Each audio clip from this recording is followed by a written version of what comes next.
सन्तु किं मार्गणे कृते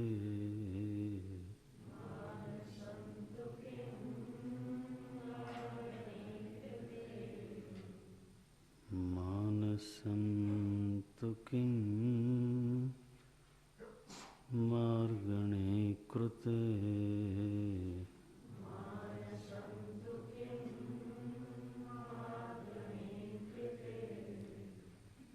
नैव मानसं मार्गार्जवात्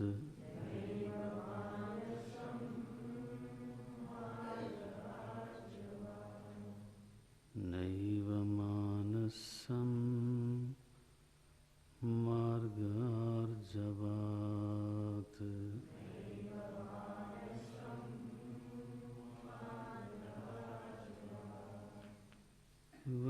वृत्तयस्त्वहं वृत्तिमाश्रिताः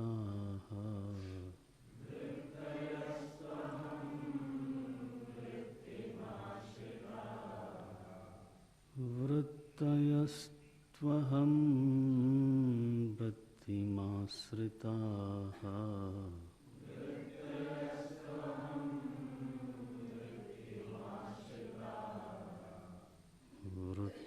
वृत्तयो मनो विध्यहं मनः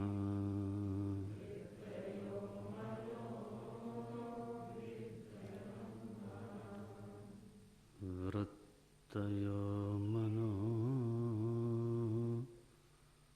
विध्यहं मनः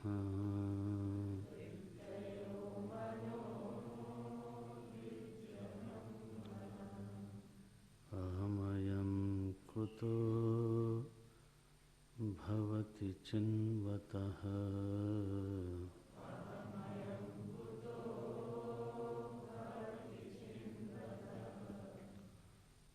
अहमयं कुतो भवति चिन्वतः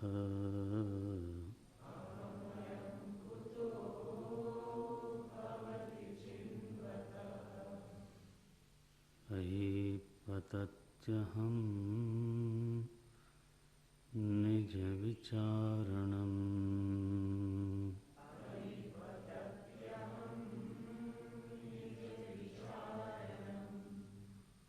अहमयं कुतो भवति चिन्वतः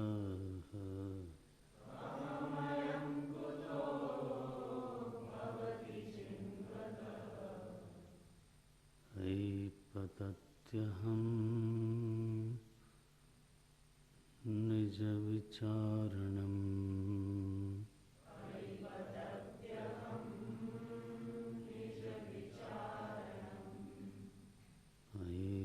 ऐपतत्यहं निजविचारणम्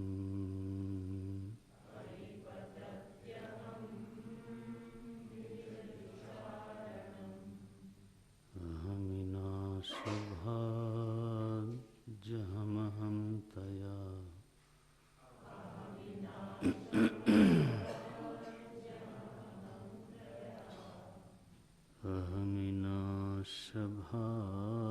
अहमिनाशभाज्यहमहं तया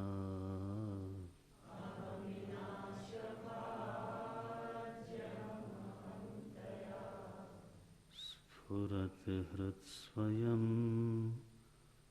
परमपूर्णसत्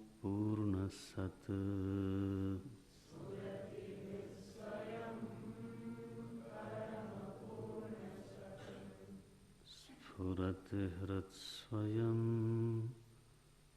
परमपूर्णसत्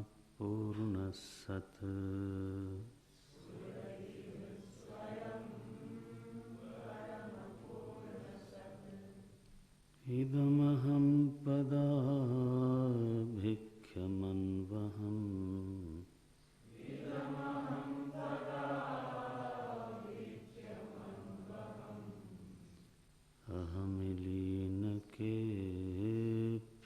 अहमिलीनकेऽप्यलयसत्तया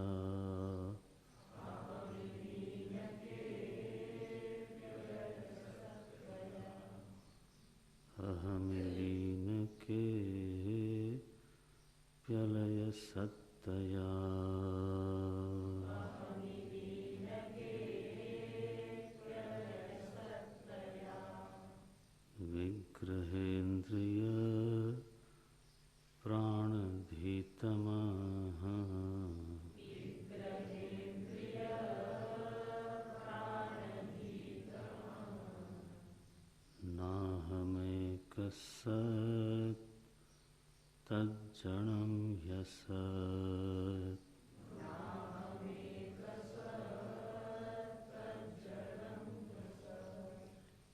सत्त्वभासिका चित्क्वेतरा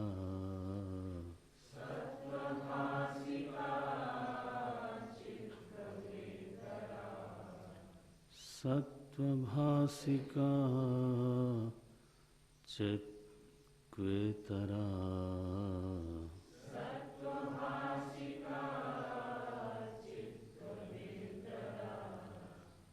सत्तया हि चेत् चित्तया ह्यहम्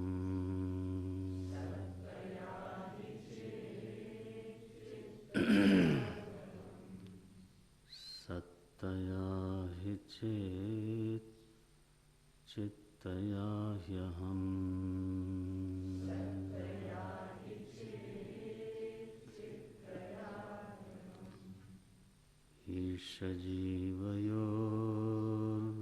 ईशजीवयोर्वेषधीभिदा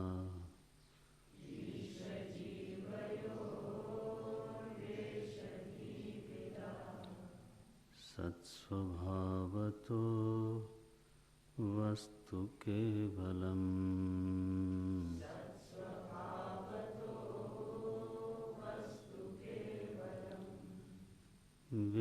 वेषहानतः स्वात्मदर्शनम्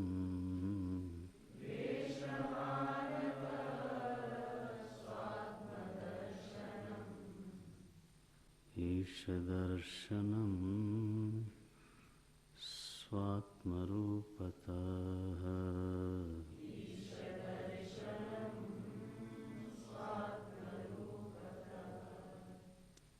ईशदर्शनम् स्वात्मरूपतः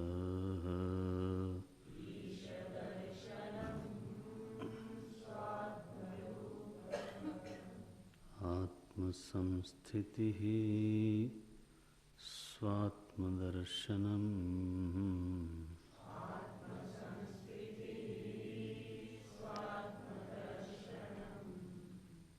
आत्मसंस्थितिः स्वात्मदर्शनम्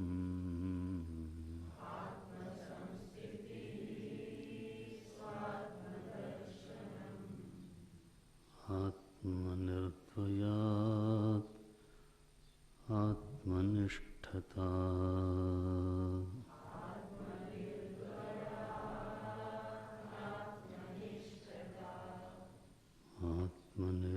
आत्मनिर्द्वयात् आत्मनिष्ठता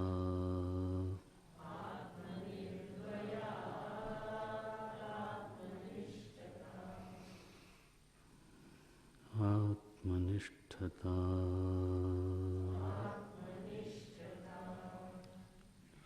आत्मनिष्ठता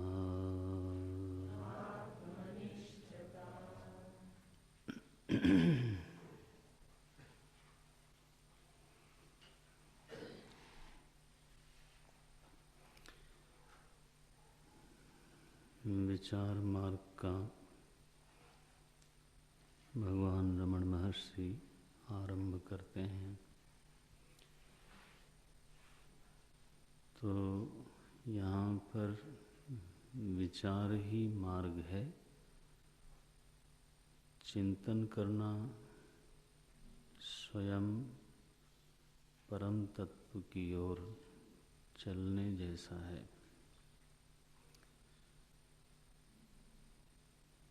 संकेत ये है, संदेश ये है कि जो कोई साधक तत्व की ओर बढ़ना चाहता है तो वो कर्म करके बढ़ना चाहता है, भावना से बढ़ना चाहता है,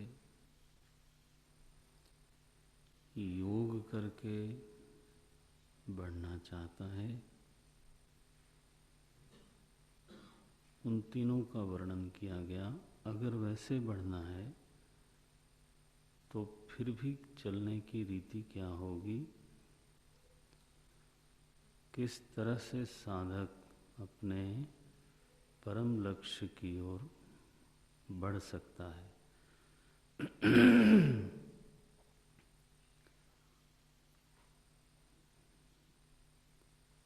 माने कर्म जो है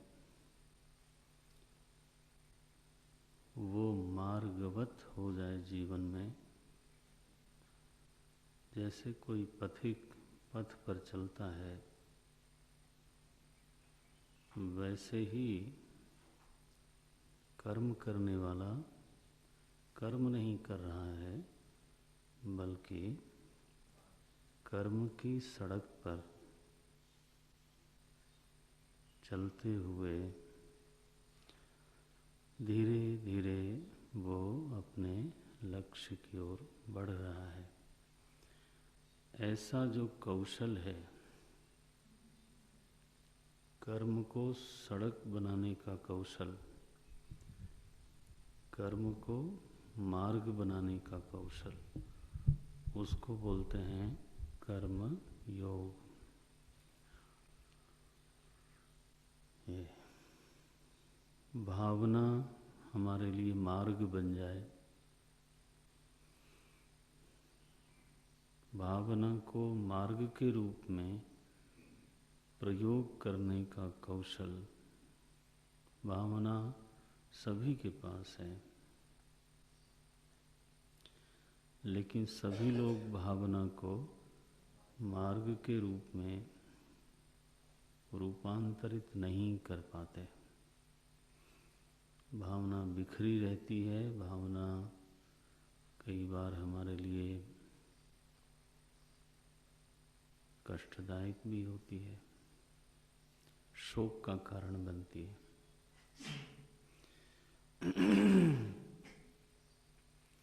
और अगर दुर्भावना लगी हो तो फिर तो कहना ही क्या। तो भावना को मार्ग के रूप में सिद्ध कर लेना, इसका नाम भक्ति योग है। बड़ा प्यारा मार्ग है, ममता का निषेध नहीं करता, ममता का उपयोग करता है। सब कर ममता ताग बटोरी, मम पद मन ही बांध बरजोरी। देखो, ममता का निषेध नहीं किया, बल्कि उसी ममता का बड़ी कुशलता के साथ उपयोग कर लिया। ये इसको बोलते हैं कौशल। लोकोयम कर्म बंधना, कर्म तो बंधन है, लेकिन उसी कर्म का मार्ग के रूप में उपयोग कर लेना कितना बड़ा कौशल हुआ।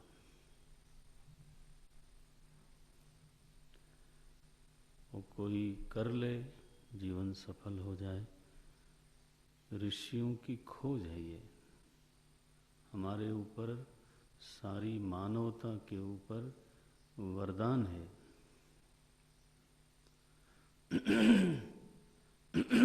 नारायण। यह जो ध्यान है, अष्टांग योग में जो मूल तत्व है वो ध्यान ही है। यह जो ध्यान है, ये पतन का कारण हो सकता है, होता है। लोगों को ध्यान शब्द से हमेशा ही अच्छी बात समझ में आती है, ऐसा है नहीं,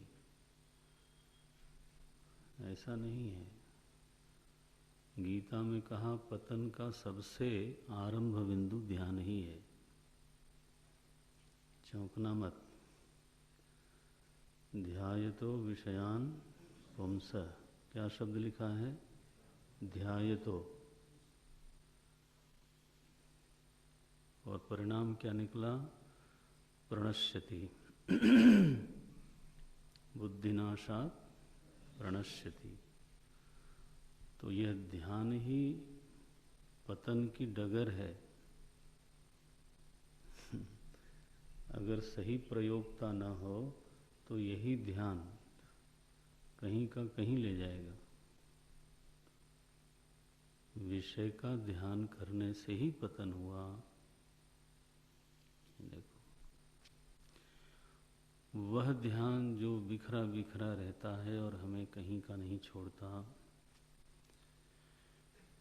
वह ध्यान जो विषय के ऊपर टिका हुआ है और विषयोन्मुखी जीवन बना देता है,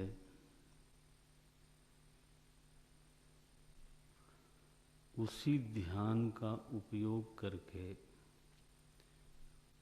साधक अपने परम लक्ष्य में प्रवेश कर ले, जीव भाव से स्वरूप में प्रतिष्ठित हो जाए, है ना।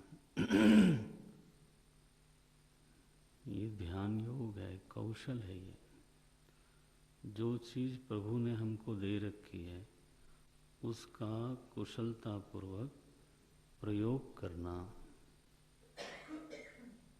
ये साधक की सफलता है। जो चीज़ हमारे पास नहीं है उसके लिए रोते रहना, तो उससे तो कोई लाभ होता नहीं, क्योंकि जो नहीं है वो आज नहीं है, बस बात पूरी हुई।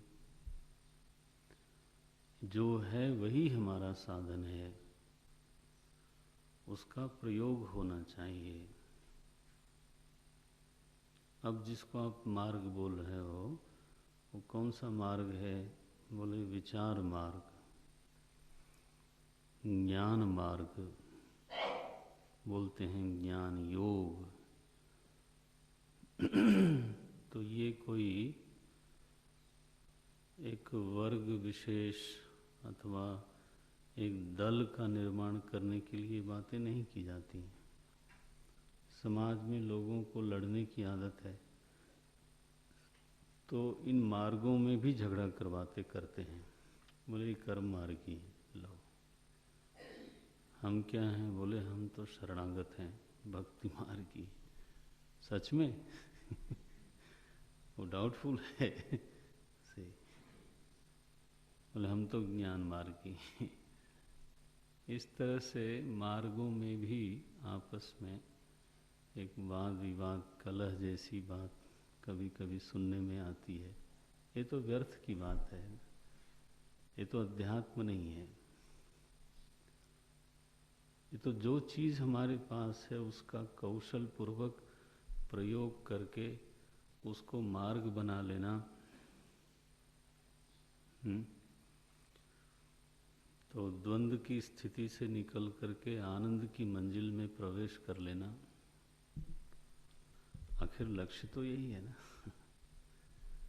द्वंद्व की स्थिति में हैं, वहाँ से निकल करके तो हम निरायास नित्य आनंद में प्रवेश करना चाहते हैं। रास्ता क्या है?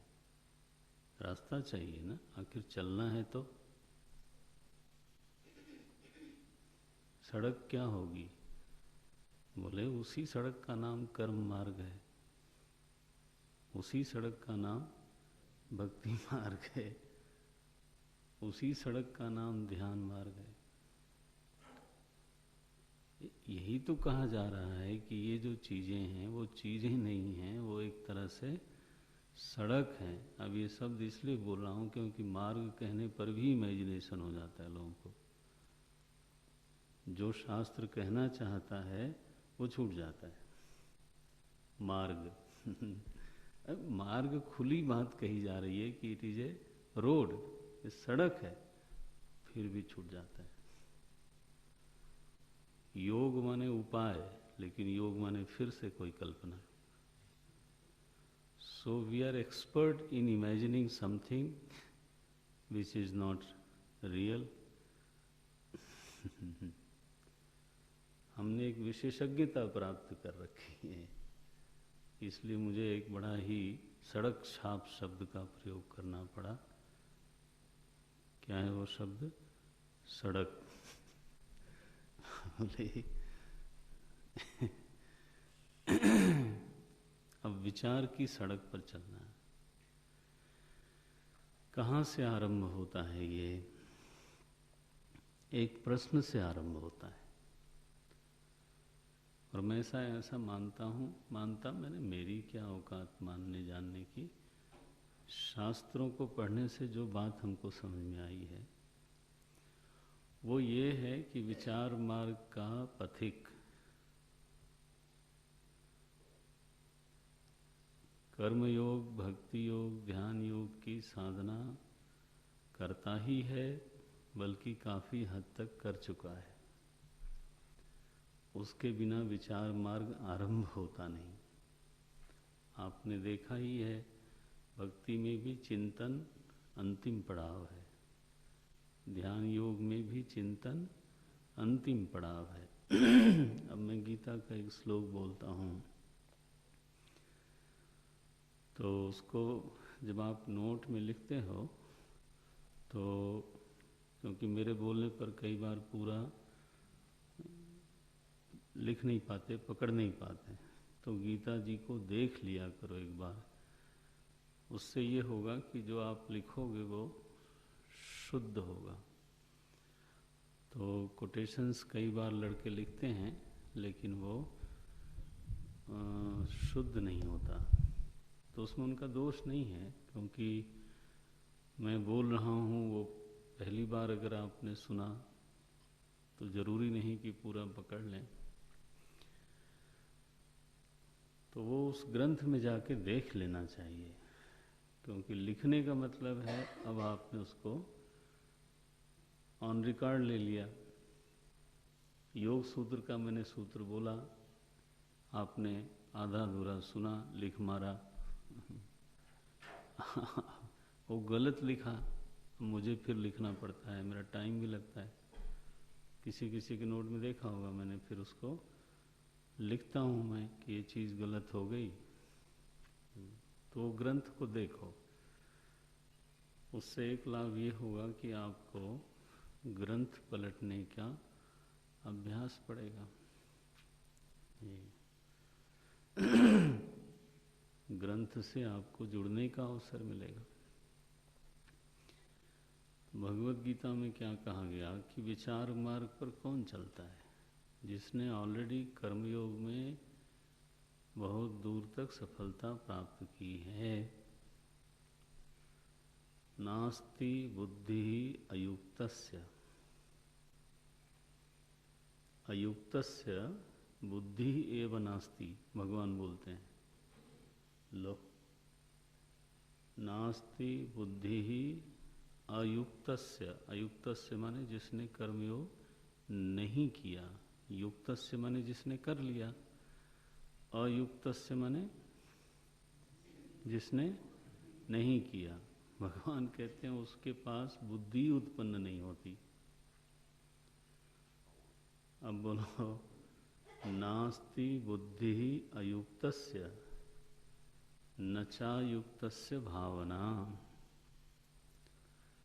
न चा भावयत शांति अशांतस्य कुतः सुखम। मंजिल क्या है? सुखम। ये देखो, आखिर ये बात तो पक्की है कि हम सभी का जो अंतिम चरम विश्राम स्थल है वो सुख ही है, उसके अलावा दूसरा कोई लक्ष्य नहीं हो सकता। और भगवान आक्षेप करते हैं, बोले कुतः सुखम तुमको कैसे मिलेगा ये? तो बुद्धि मार्ग पर, विचार मार्ग पर चलने वाला साधक एकाग्र तो है ही है, उसका अंतःकरण सूक्ष्म है, अंतर्मुखी है, निर्मल है, अनाग्रही है।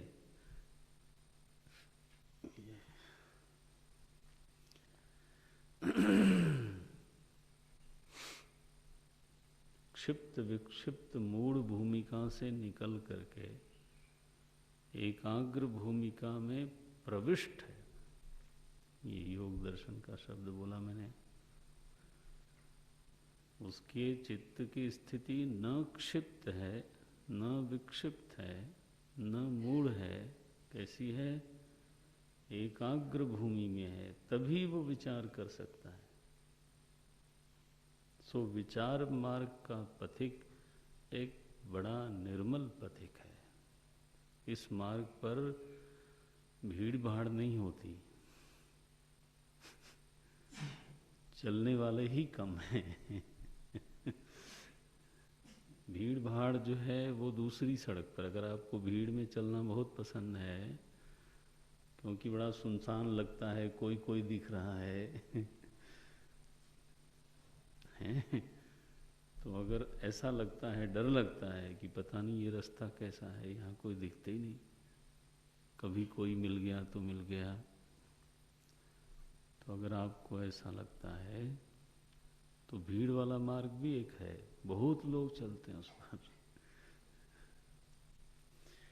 बहुत लोग तो मार्ग पर चलते ही नहीं, वो तो ऐसे ही घूमते रहते हैं।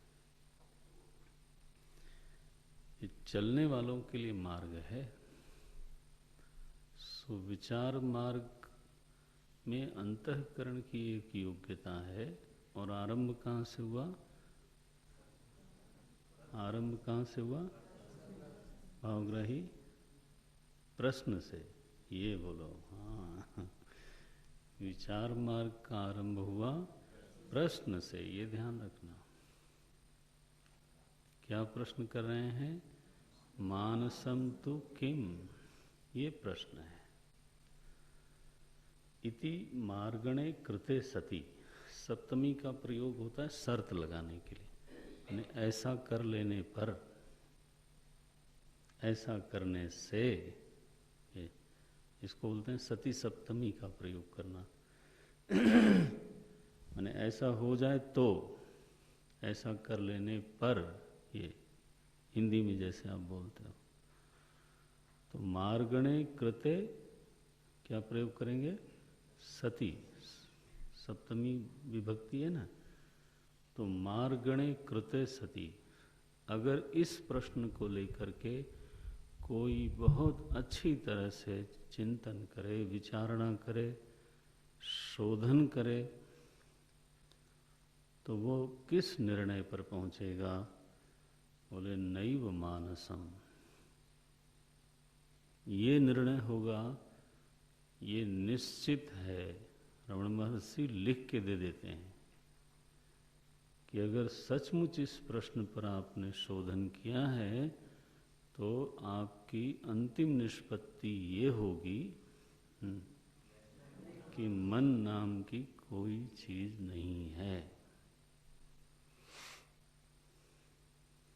संकेत ये भी है, यदि यह निष्पत्ति नहीं निकली तो आपका चिंतन अभी अधूरा है, अभी आपको और सोचना चाहिए, अथवा सोचने का तरीका बदलना चाहिए।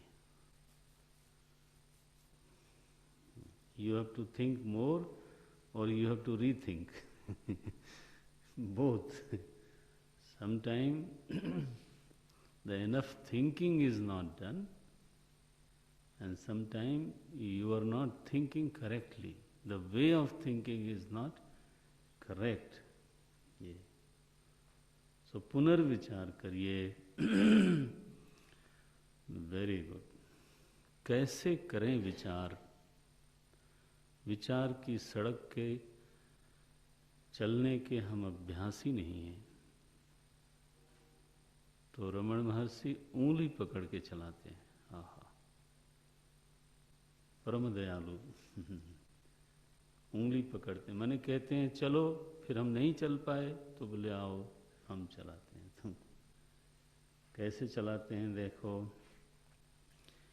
बोले मनस तत्व पर विचार कैसे करना चाहिए।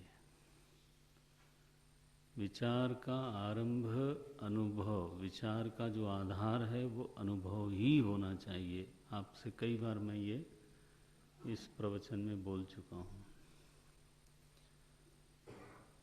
कल्पित आधार विचार का नहीं हो सकता। जो आपका अनुभव है वही आधार बनेगा, वहीं से चलना शुरू करेंगे।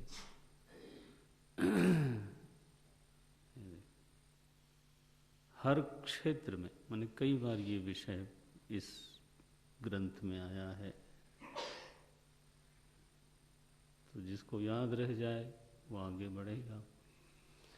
मैं ये नहीं उम्मीद करता कि सभी को चीज़ें उतनी ही गहराई से पकड़ में आएंगी या याद रहेंगी। वो तो जिसमें ललक है वो दिल से लगा बैठता है, हाँ ये बात, वो तो he is waiting for the new points, he is waiting for the something. और नहीं तो बस जैसे तैसे होता है। हर तरह के लोग होते हैं। आगे वही लोग बढ़ते हैं जिनके भीतर वो ललक होती है, जिज्ञासा होती है, मिस नहीं करते। क्या बोलते हैं, हीरा पायो गांठ गठियायो। अब जिसको पहचान ही नहीं है, और वो तो ऐसे फेंक ही देता है ना, मिस कर जाता है।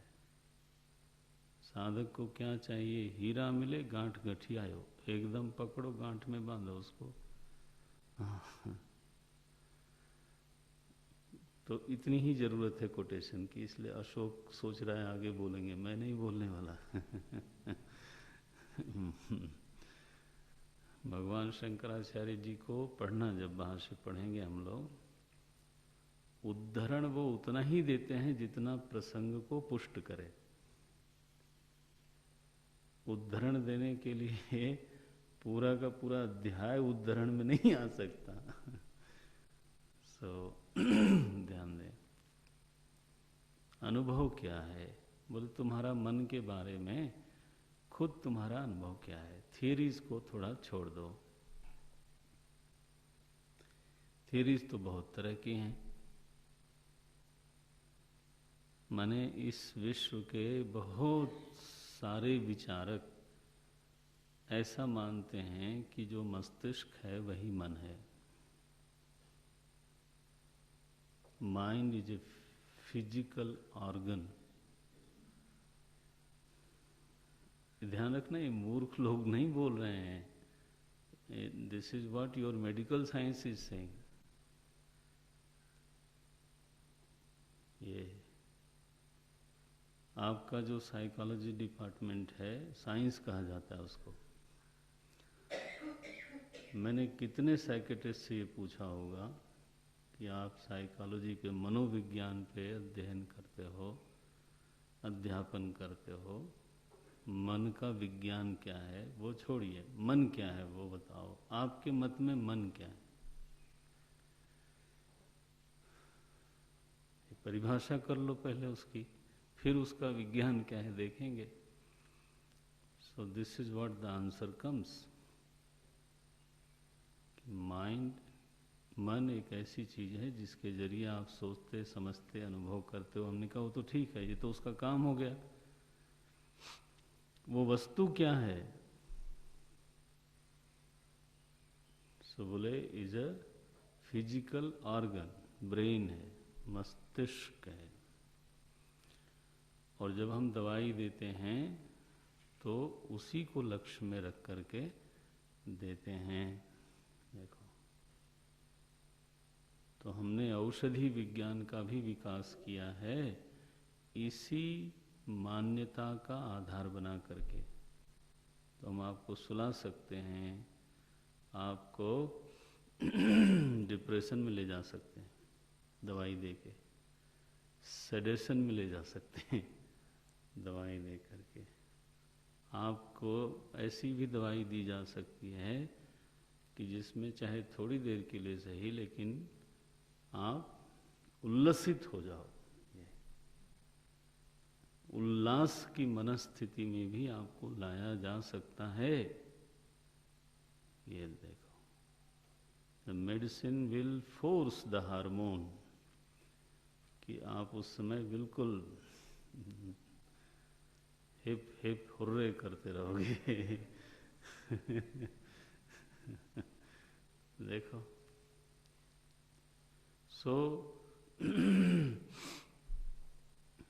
मन क्या है? अगर उनसे रमण महर्षि का ये प्रश्न दोहराया जाए, मानसम तु किम, उत्तर क्या आएगा? मस्तिष्कम एव मनः। हाँ, यही कहना पड़ेगा।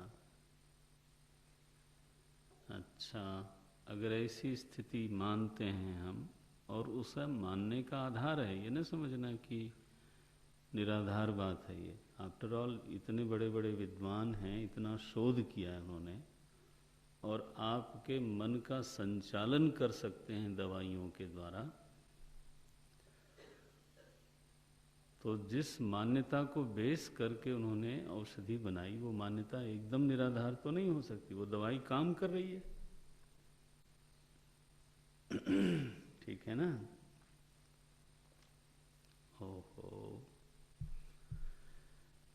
अगर इस मान्यता को हम एक बार स्वीकार कर लें, इस थियरी को, इस सिद्धांत को हम स्वीकार करें कि मन देह का ही एक अंग है, तो ये तय होगा कि देह के समाप्त होने पर मन को भी समाप्त होना चाहिए। हो गया। देह को जला देने पर हाँ, मन भी जलेगा। फिर न भी जलाओ उसको, आप रखे रहो। आइंस्टाइन का ब्रेन रखा हुआ है म्यूजियम में, but poor fellow is not capable of thinking anything. He was the brightest scientist once upon a time. आज वो रखा तो हुआ है, so that becomes a showpiece. So मस्तिष्क, अगर तो मन शरीर का ही हिस्सा है जिसको मस्तिष्क बोलते हैं, तो फिर तो जो कंटिन्यूटी ऑफ लाइफ है, जीवन का सातत्य का जो सिद्धांत है, वो निराधार हो गया। आप समझते हो? एक सिद्धांत, आप विचार मार्ग के पथिक बनो, भगवान करे। एक सिद्धांत इधर से उधर करेंगे आप, निर्णय कहीं और कहीं पहुंचेगा। क्या निर्णय निकला? कि जीवन सतत नहीं है, पहले नहीं था, बाद में कैसे रहेगा? मन तो जल गया, या कब्र में चला गया, तो अब फिर बचा कौन? कौन शेष रहा जो आगे चलता रहेगा?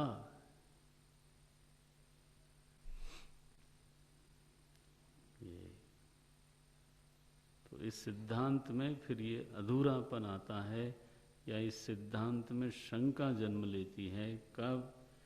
जब किसी को पूर्व जन्म की स्मृति आ जाए। लो,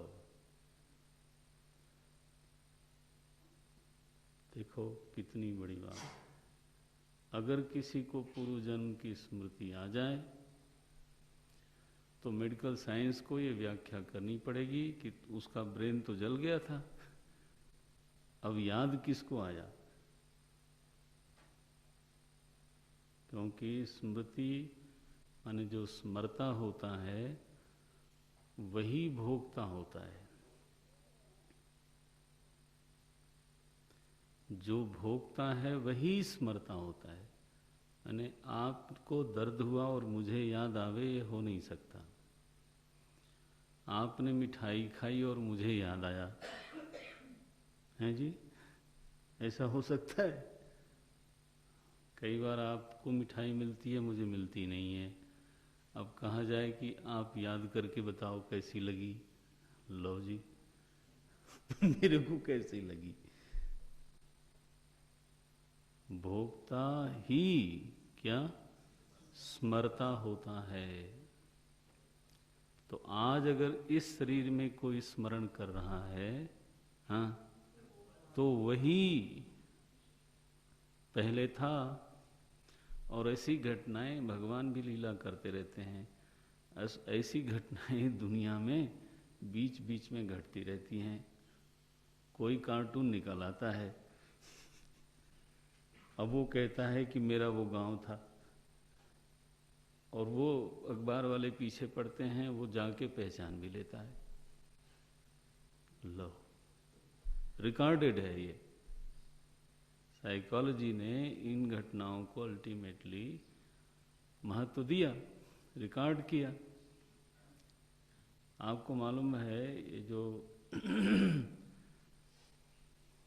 मैंने सुना है, मुझे मैंने हो सकता है और कंफर्मेशन की ज़रूरत हो, तो जो दलाई लामा जी हैं या उनका जो पद है वो उसी को मिलता है जो पहले वाले, माने जो लामा दलाई लामा मर गए तो जो शिशु ने वो संदूक और वो चश्मा और वो छड़ी पहचानी, उसी को फिर वो पद दिया जाता है। लो, अब अगर ऐसी स्थिति है तो ब्रेन तो फिर मन नहीं हो सकता, क्योंकि स्मृति तो आखिर मन में ही होती है, और मन ऐसी चीज की याद कर रहा है जो इस शरीर में घटी ही नहीं। आप देखो, तो that gives a big jolt to a person. एक आदमी को हिलाने वाली घटना है कि आखिर ये कैसे हुआ। हम, मुझे गुरुजी बता रहे थे कि अमेरिका में एक थेरेपी चली है। क्या थेरेपी है कि हिप्नोटाइज करते हैं वो आपको, मरीज को, और उसको पूर्व जन्म में ले जाते हैं, और वो वैसी आवाज भी बोलता है और उससे पूछते रहते हैं, and he goes on talking in a different mood. और फिर जिस जन्म में वो मन में गांठ पड़ी हुई होगी, घटना घटी होगी, वहां जाके उसको ट्रीट करते हैं, then he comes out as a cured person. तो मैंने गुरुजी से पूछा भी कि अगर ये थेरेपी कहीं स्टैब्लिश हो जाए तो बाइबल का क्या होगा। क्योंकि वो लोग पूर्व जन्म को मानते नहीं। और अगर एक, तब तो मेरे ख्याल से एक और गैलीलियो को फांसी पे चढ़ना पड़ेगा। इफ दिस इज ट्रू, अगर ये सच्चाई है कि ये थेरेपी काम कर रही है। एक किताब निकली, क्या है वो, many lifes and many master, पढ़ा? हाँ, इट्स ए ब्यूटिफुल बुक, अंग्रेजी में है, कोई पढ़ना चाहे तो पढ़े, मिल जाए तो। Many lifes and many master. तो अगर इस तरह की किताबें निकलने लग जाएं, और ये हमारे लोगों ने नहीं लिखी है, फॉरेनर्स ने लिखी है, क्योंकि हमारे लोगों पर हमारे लोगों का विश्वास जरा, हाँ, आजकल प्रवचनकार लोग भी जो ना व्यास और भगवान शंकराचार्य, पतंजलि, पाणिनि, वराह मीर, इनकी बात नहीं करेंगे। लाओ त्से, लुई, और पता नहीं क्या क्या कोटेशन, कि यू डोंट नो देम, आपको मालूम तो है नहीं कि वो क्या करते थे। तो आजकल प्रवचन में जो है इन लोगों का रेफरेंस दिया जाता है, जिसका हमें अतई पता नहीं है, क्योंकि व्यास जी उनके लिए कोई बहुत बड़े संत नहीं हुए, है ना। उनको हमारे बड़े से बड़ा संत याद नहीं आता। तो क्या करें, अब जैसी मनोवृत्ति है। स्वयं के प्रति हीन भावना इसका कारण है ना। अपनी संस्कृति, अपने इतिहास पुरुषों के प्रति गौरव बुद्धि है नहीं, उनके प्रति समझ है नहीं। जो हीन भावना है वो इस तरह की वृत्ति पैदा करती है।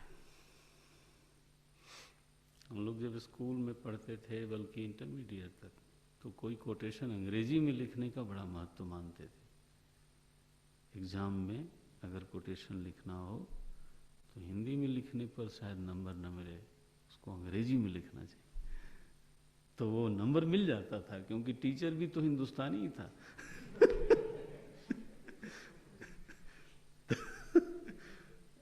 फिर मनोवृत्ति तो सभी की वही ऐसी गड़बड़ हो जाती है। एनीवे तो वो किताब ये कहती है कि जीवन सतत है।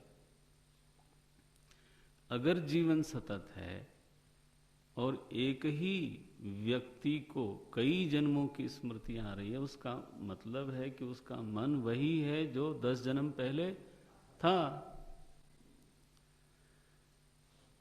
अगर ये सिद्ध होता है तो ये सिद्ध हो गया कि मस्तिष्क मन नहीं है। ये देखो, विचार आपको निष्पत्ति देता है। अब अगर प्रश्न आया कि अगर मन मस्तिष्क नहीं है तो क्या वस्तु है? वेदांत में आपने तत्वबोध में पढ़ा अभी कि मन सूक्ष्म शरीर का अवयव है, स्थूल शरीर का नहीं है। वो आपने पढ़ा, वो ठीक है, लेकिन फिर उसका पाचन होना चाहिए, उसका इम्प्लीकेशन होना चाहिए, उसको अप्लाई करो आप।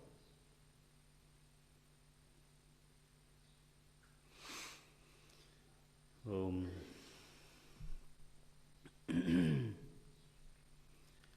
तो कैसे करें? ये तो ठीक है, एक सिद्धांत हमने टटोला और ये पता चला कि उसमें कमियां हैं। मानसम तो किम मस्तिष्कम, बोले नहीं, वो तो नहीं हो सकता। फिर क्या वस्तु है वो? बोले बहुत न सोचिए, अभी बहुत ग्रंथ बाकी हैं। आपको अपना मन किस रूप में अनुभव में आता है, उस अनुभव को पकड़िए। थियरीज को थोड़ी देर के लिए विश्राम करने दीजिए। अनुभव क्या है आपका? मन किस रूप में आपको अनुभव में आता है? बोले वृत्ति के रूप में अनुभव में आता है। सोच के देखो, कॉपी में लिख लो, लेकिन अपने भीतर भी देख लो कि आपको मन के होने की अनुभूति कब होती है? जब वृत्तियां होती हैं। और जब वृत्ति का लय हो गया तो मन की होने की अनुभूति नहीं होती। जैसे सुसुप्ति में, मूर्छा में। सी सो आप अपने अनुभव को बेस क्यों नहीं करते हो? वृत्ति के होने पर ही मन का होना मालूम पड़ता है। बोले हाँ, ये ठीक है। अगर ये ठीक है, अगर ये समझ में आता है, तो फिर हम ये बोलते हैं वृत्तयो मनो। बस देखो क्या लिखा, निचली पंक्ति, वृत्तयो मनो। ये श्लोक जो है ना, अमृत हैं। ये जब पूरा पढ़ लोगे ना आप वेदांत, थोड़ा प्रस्थानत रहिए, फिर लौट के आना, फिर आपको दिखाई देगा कि इसमें क्या क्या लिखा है। लेकिन आरंभ में पढ़ाना पड़ता है जस्ट आपको संस्कार देने के लिए। वृत्तयो मनो, कैसा बोलेंगे? वृत्तयः बहुवचन है, वृत्तियां मन हैं। ओह गॉड। वृत्तियां क्यों कहा जा रहा है? क्योंकि एक वृत्ति होती नहीं, वृत्ति का एक प्रवाह चल रहा है भीतर। ध्यान में यही सब देखना पड़ता है। कोई कोई लोग बोलते हैं एकाग्रता का नाम ध्यान है, गलत है वो, ध्यान रखना। हाँ, ध्यायी, जो ध्येय शब्द है संस्कृत में, ध्येय चिंतायाम। महर्षि पाणिनि ने ध्यान शब्द का अर्थ क्या किया? चिंतन करना। ध्येय चिंतायाम। एकाग्रता तो उस ध्यान का सहायक है, एकाग्रता ध्यान नहीं है। गुरुदेव तो बराबर ये बात बोलते थे, concentration is not meditation. Then why two words? If concentration itself is meditation, then meditation शब्द बोलने की जरूरत क्या है? So meditating, even in English, meditating means thinking. Meditated murder means what? कि you have first contemplated on it, है ना? आपने खूब सोच के समझ के फिर किया है. तो इवन इंग्लिश में meditation does not mean concentration, no. So चिंतन उसी का नाम ध्यान है. जब आप आंख बंद करते हो तो जितना संभव हो इन चीजों को देखो. जो शास्त्र में कहा गया है वो आपके भीतर की चीज है. तो वृत्ति अगर दिखाई देती है तो ये भी दिखाई देगा कि वृत्ति एक तो नहीं है. वृत्ति तो एक प्रवाह है पूरा. एक वृत्ति जाती है, फिर दूसरी जाती है, फिर तीसरी, चौथी. भीतर एक नदी बह रही है. इसलिए योग दर्शन पर जो व्यास भाष्य लिखा गया उसमें एक वाक्य आया, चित्त नदी उभयथा वाहिनी. बहुत सुंदर है. चित्त नदी उभयथा वाहिनी, भोगाय अपवर्गाय च. बोले चित्त की जो नदी है वो दो तरफ बहती है, भोग के लिए और अपवर्ग के लिए. साधक के चित्त की नदी किधर बहती है? बोले अपवर्ग के लिए, मोक्ष के लिए. और विलासी के चित्त की नदी जब देखो तब दौड़ी जा रही है. हमारे आचार्य लोग कैसे लिखते हैं, इनको छोड़ के लाओ त्से को पकड़ते रहते हैं.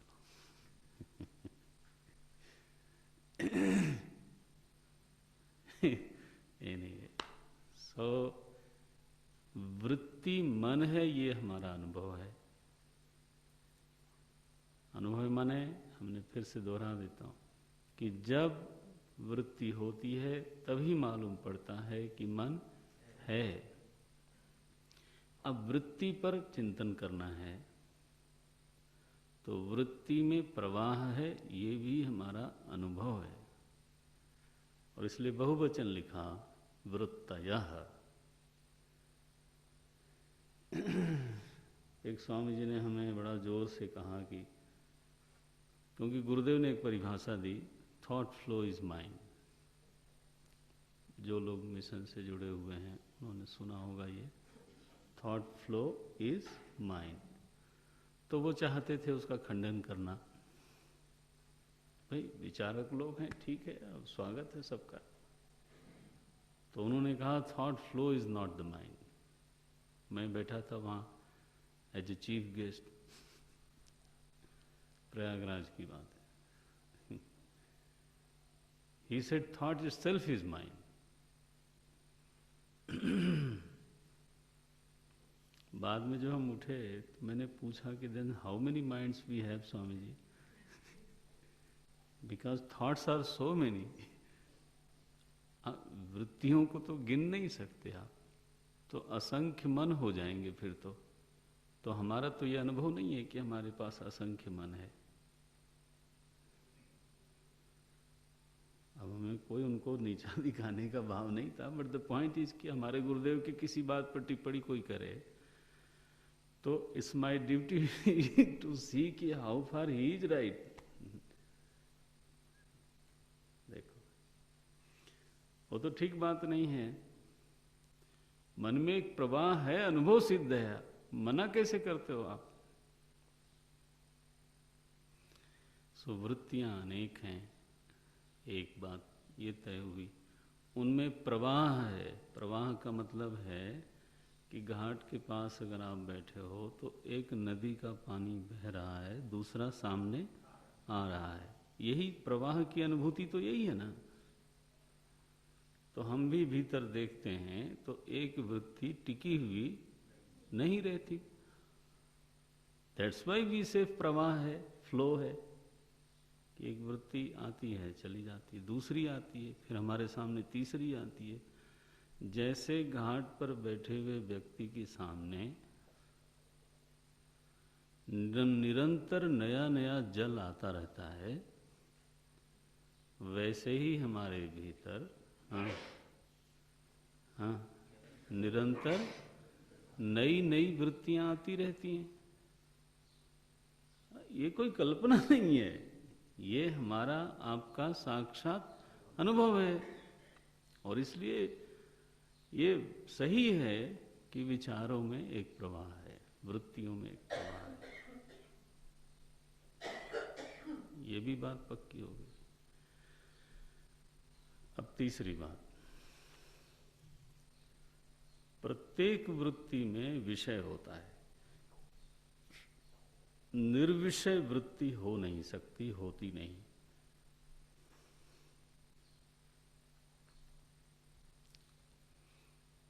अनुभव करके देखो, जोर लगा के देख लो कि मेरे मन में एक वृत्ति मैं बनाऊंगा जिसमें कोई विषय नहीं होगा। आपको मालूम है शून्य भी एक विषय है। अगर कोई शून्याकार वृत्ति बनाएगा तो शून्य भी एक विषय है। It becomes an object of your thought.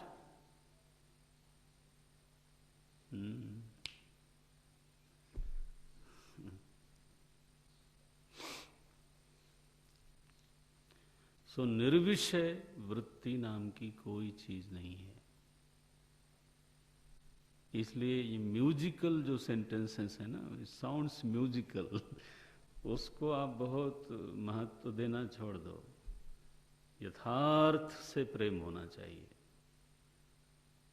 जो सच है, यथार्थ है, बस उस पर प्रेम होना चाहिए। कई बार हम लुब्ध हो जाते हैं खूबसूरत वाक्यों से। नो, कबीर के बदसूरत वाक्य ज्यादा सुंदर हैं। क्यों? क्योंकि वो सच हैं। ये मीरा के राजस्थानी के पद ज्यादा सुंदर हैं क्योंकि वो सच हैं। चाहे वो अलंकार और छंद से भले ही उसमें कोई कमी होती हो, ये सच से सुंदर कोई चीज नहीं होती। सो निर्विषय वृत्ति कॉन्ट्रोडिक्टरी बात करता है। निर्विषय वृत्ति ये ऐसे ही है जैसे कोई बोल के बतावे कि आज मेरा मौन है। हाँ।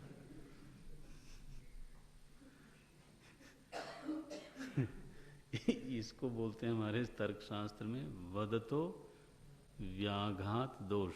लिख लेना, वदतो व्याघात दोष। बोलते ही कॉन्ट्रोडिक्शन हो गया, व्याघात हो गया।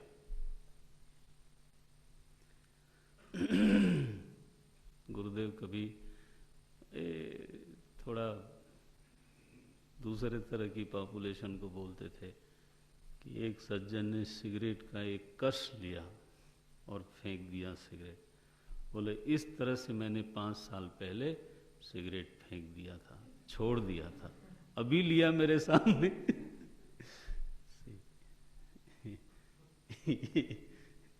इसको बोलते हैं सेल्फ कॉन्ट्रडिक्शन इंग्लिश में। और हमारे पुरानी भाषा में, तर्कशास्त्र की भाषा में वदतो व्याघात दोष है। निर्विषय वृत्ति, व्हाट आर यू टॉकिंग?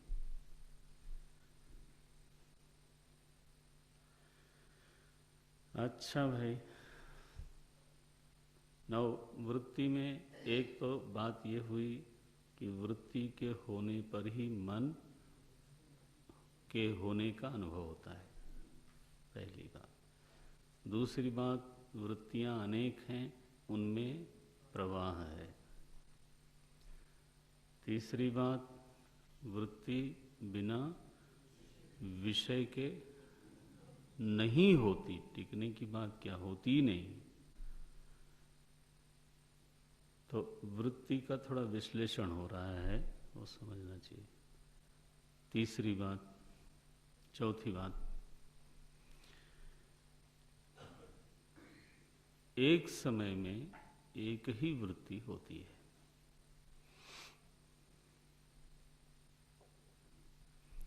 एक समय में अनेक वृत्तियां नहीं होती। जब हम थोड़ा और बड़े ग्रंथ पर चर्चा करेंगे तब ये बिंदु आपके लिए गंभीर बिंदु हो जाएंगे। अभी आप इतना मन में रख लो और अपने भीतर इसकी जांच करो, क्योंकि लक्षण परीक्षा परीक्षा किए बिना पाचन नहीं होता। जांच करो। एक समय में कई बार हमको लगता है कि एक ही साथ 4-5 वृत्तियां हैं।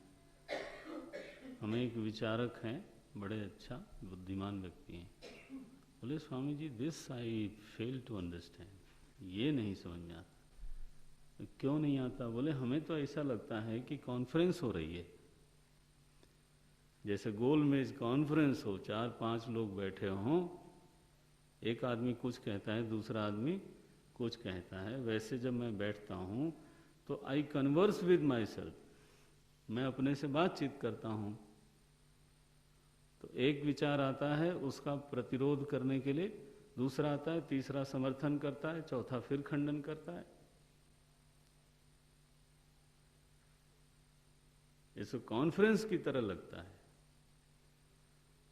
आप समझते हो, जो सोचने वाले लोग हैं तो उनका अपना ही एक रूप होता है। तो हमने कहा ये पांचों एक साथ बात करते हुए दिखाई देते हैं क्या आपके गोल मेज पर? अगर भीतर आंख बंद करने पर if the conference is going on, तो वो बारी बारी बोलते हैं कि एक ही साथ पांचों बोलते हैं? बोले महाराज अगर बारी बारी से ना बोलें तब तो हमारी पार्लियामेंट हो जाएगी। अगर पांचों इकट्ठे बोलने लग जाएं तो then it will not be my brain, it will become the बोले नहीं, बारी बारी से ही बोलते हैं। सो बारी बारी से बोलते हैं तो एक साथ 5 वृत्तियां हैं, ये क्यों बोल सकते हो आप? फिर तो एक वृत्ति गई, फिर दूसरी आई, फिर तीसरी आई। प्रवाह ही सत्य है, और प्रवाह में एक समय में एक ही जल होता है।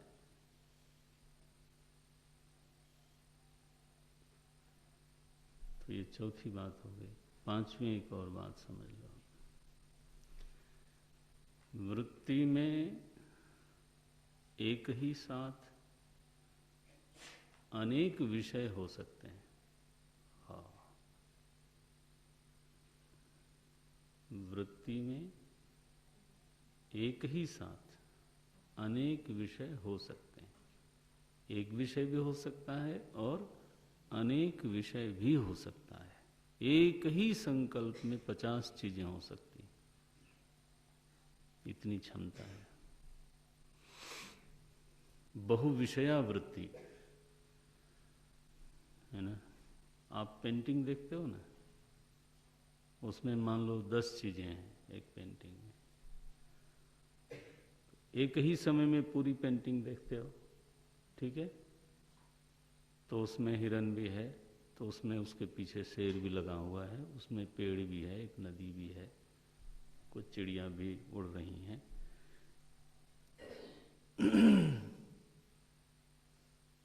नाउ व्हेन यू सी, एक पेंटिंग को एक बार में देखते हो तो ये चीजें इकट्ठे वृत्ति में आ सकती हैं कि नहीं आ सकती? आ सकती हैं। तो फिर बहुविषया वृत्ति हुई कि नहीं हुई? बारी बारी भी आ सकती हैं। जब आप ध्यान से देखना चाहो केवल हिरन को, तो हिरन में ही बहुत सारी चीजें हैं। उसका कान है, उसकी टांग है, उसका रंग है, वो सब इकट्ठे आता है, आता ही है।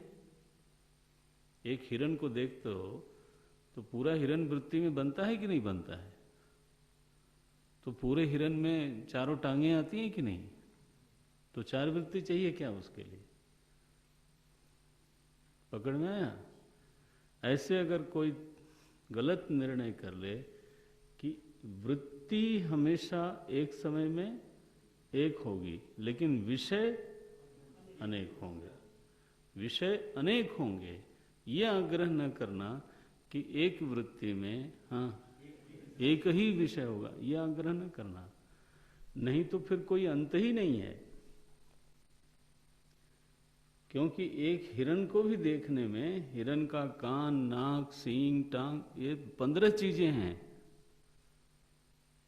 जो आपको एक ही वृत्ति में मालूम पड़ती हैं। ये अगर हर चीज के लिए अलग अलग वृत्ति चाहिए तो पूरा हिरण आपको कभी हाँ दिखेगा ही नहीं। फिर तो